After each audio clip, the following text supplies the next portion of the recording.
If you could live forever, would you?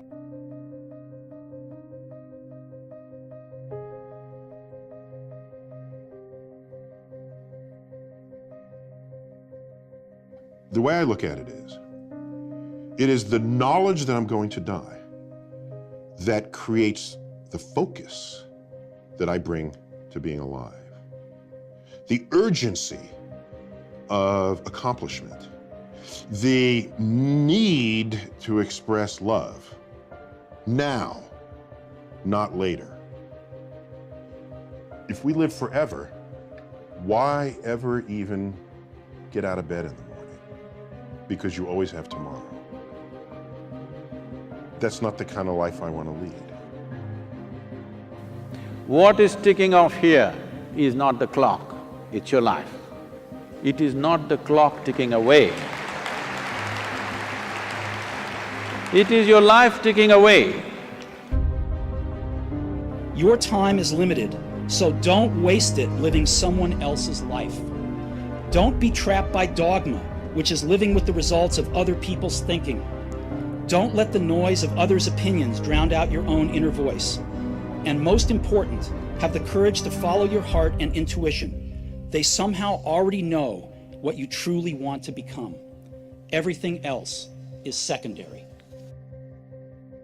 But why, don't you fear not being around? I fear living a life where I could have accomplished something and didn't.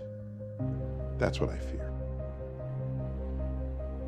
The important thing is, what's the purpose of your life? Why are you here? We got to look at what makes you really do what you do. Everything on earth has a purpose, and you do too. That purpose provides an inner drive that once you tap into it can give your life immense fulfillment. It'll also give you certainty. You need to find something that's eternal inside of yourself, that no matter what changes on the surface, this part of you does not change. It's the part you come back to, the part that guides you, the part that really makes you fulfilled.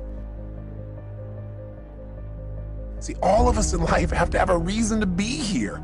If all you're doing out there is going out and trying to achieve goals, and then you achieve them, then I'm sure you've run into that trip-up wire that says, okay, I've achieved the goal, and now what? Right? You achieve the goal and your brain says, is this all there is? See, the purpose of a goal, as I've shared with you so many times, is not to achieve the goal. The purpose of the goal is what it makes of us as people, who we become. Ultimately, though, we have to have a sense that who we even have become has some kind of meaning. Without that, there's not a reason to live. There's not a reason to get up. There's not a reason to go out there and make it happen. And life is meant to be a happy, to be a joy, to appreciate the little things as well as the big things, to appreciate one another, to be givers, to be lovers of life. I say to you that if you're driven by anything other than your love and your spirit and your desire to contribute, your desire to grow and expand, if you're driven by your need to please others, if you're driven by your fear, if you're driven by your past, maybe it's time to free yourself. And the way to do it is decide. Decide consciously what you want your life to be about. Decide consciously what's the purpose of your life. Something simple, something you can live every single day.